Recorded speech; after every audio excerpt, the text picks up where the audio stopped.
Hey, what's up photographers? So I guess you're in the market for a camera bag. And today let's take a look at the Think Tank Retrospective 5. So I've been eyeing this bag for a while because it's such a great looking bag and it's kind of stealthy in terms of camera bag. And the concept behind this bag is to have something compact and discreet. So the typical camera bag will be something that's kind of rigid, kind of big, and then kind of bulky, and is most likely made of black ballistic nylon. And this could be a concern when you're traveling to different countries where, or even in the US, they'll see that you're carrying a DSLR camera in like a camera bag, and people may try to steal it. So this is kind of Think Tank's way to kind of make something a little bit more discreet, and it is a great looking bag. It's just subtle as well. It's made of canvas. I mean, inside is still ballistic nylon, but the exterior is really attractive, and this is really what draws me to this bag. That it's kind of like it has a lifestyle feel. It's more urban than just like a straight up black nylon bag, like a laptop bag. And Think Tank has a really great reputation of putting out excellent quality and well thought out products, and the Retrospective 5 is no exception. So we'll go from outside in. Let's look at the strap first. The strap is really thick. It's really comfortable, not too heavy. I mean, it is heavier than just like a skinny strap, but I think the trade-off is totally worth it. The padding, I normally hate padding. Sometimes I even cut them off, but this one is so thick, so plush, and it has a lot of little grip pads that does not slide. So I kept this one on, and that's actually saying a lot. This whole thing in place, and then it's comfortable. So you can wear the bag sling style on one shoulder, and you have lots of length on both sides to adjust the length. And what's awesome is that it even has a little handle that you can kind of adjust. Although if you kind of make this too short and this too long, it's kind of flopping in the way. I try to tuck it away, but it's just awkward. So in the end, I just kind of leave it long. Especially because like if it's short, it kind of restricts this movement. You see where it's kind of like it was too short. It flopped, only open to here. So you kind of have to leave this a little long, which is fine. It doesn't bother me because the whole thing is not too rigid. It will just like kind of flop to the back, so that's fine. So the one thing I really like about this bag is actually the front flap. When I was pulling this open, you may have heard the Velcro. I mean, it's loud, right? But keep things secure.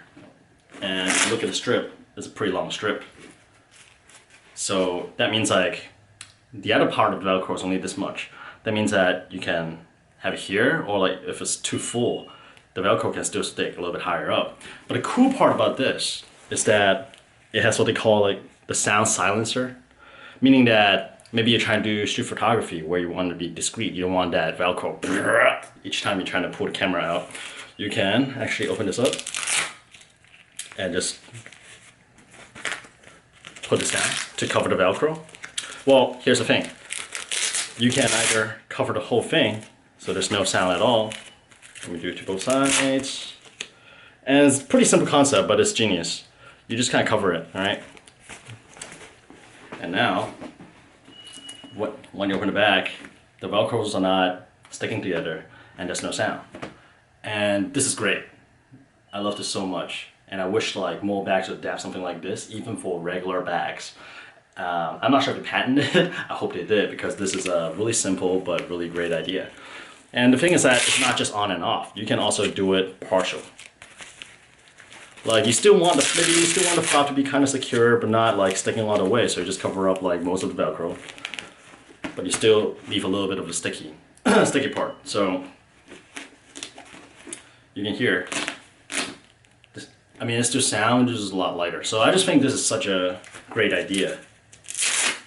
So let's kind of silence it now for the review. And let's look at the actual bag. So one of my huge criticisms for a lot of bags is that they have a lot of unnecessary pockets. Think Tank, Retrospective 5, slightly pushing it a little bit, but I feel like these are well thought out, and each one has their purpose. And they're really well constructed, and they're really done smartly. So starting from the outside, we have a general pocket, and it comes with a ring fly, which I have never taken it out yet. And most of the time, well, I just kind of attach it to show you guys that it comes with the bag. But most of the time I just leave this at home. Because when it rains, usually I just duck back in the car or go somewhere else. So with the ring fly gone, we have one extra pocket right here. We have Velcro right here again. And then moving in, let me step this way a little bit so you can kind of see, let the light in. We have tiny pocket right here with a little, how cool is this? You can like clip your key here. And inside we have a couple more pockets with like smaller compartments for tiny things, whether it's like microfiber cloth or like memory card and stuff like that. And coming into the main compartments, more pockets for organization on both sides. Are you dizzy yet with me turning it back left and right? And it has a zipper compartment where you can store more stuff securely. So the main compartment is basically one big bag, except for like the two sides have two little pockets, and they just come with a few inserts where you can kind of build your own compartment.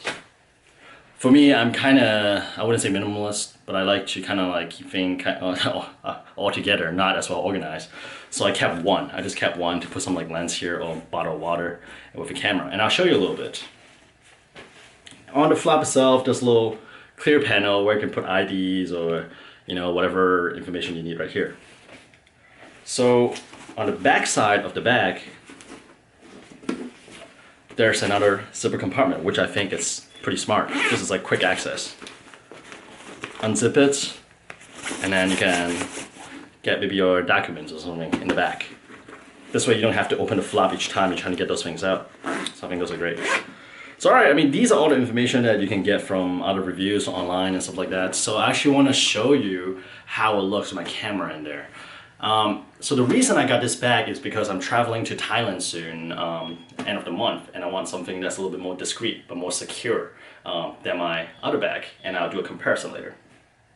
So my goal is to shove a D600 with a 2470 f2.8 into this bag, and without the bag looking super bulgy. And ideally I can put another bottle of water or something, or even carry another lens in there, because usually I'll bring my 2470, right, for just like general purpose, and then I like to bring an 85mm 1.8 for portraits. So I have with me my D600 with 2470 2.8 with the lens hood.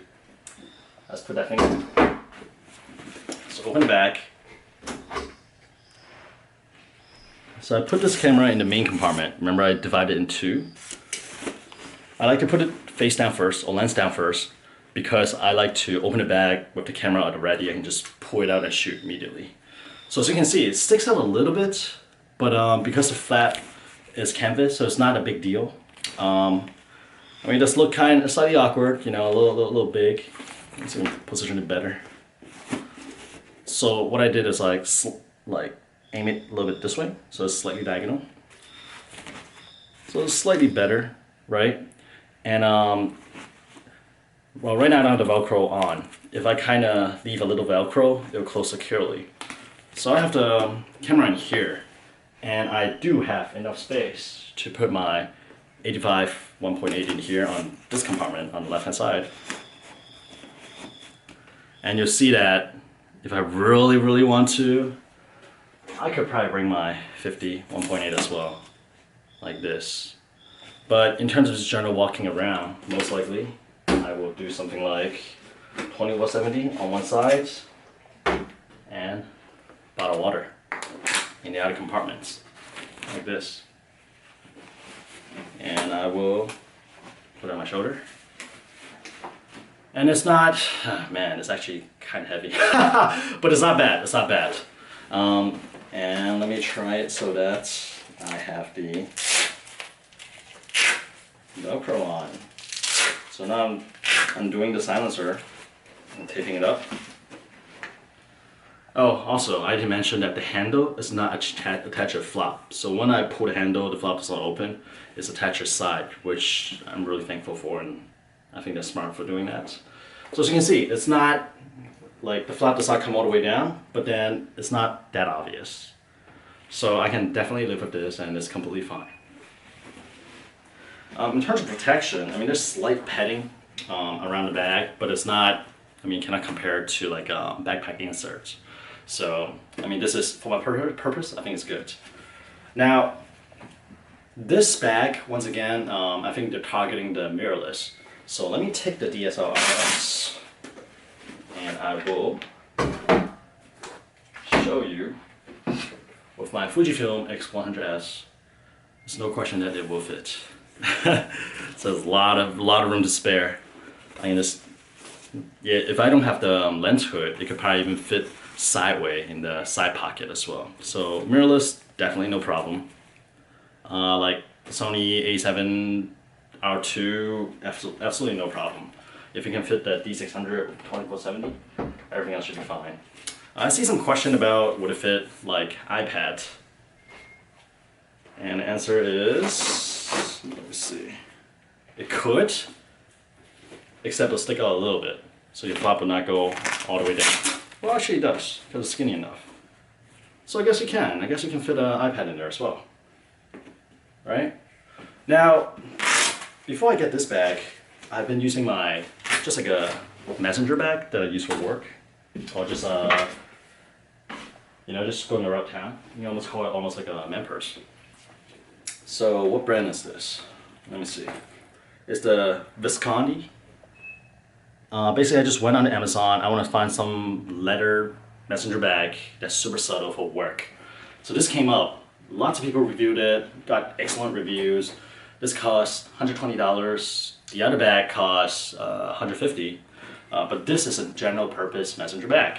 So before that think tank bag, I've been using this bag as my, like, you know, all around camera bag as well, because it's just like a regular messenger bag. And this bag actually fits a surprisingly amount of stuff. Of course, you don't have the fancy compartment and stuff. It's basically one compartment in the back.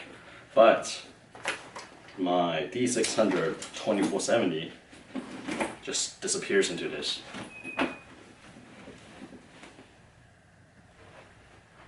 So before I got the Think Tank Retrospective 5, I've been using this bag. It's been working perfectly. And here, water. Just put it in as well. It just disappears too because it's so deep. It actually works really well.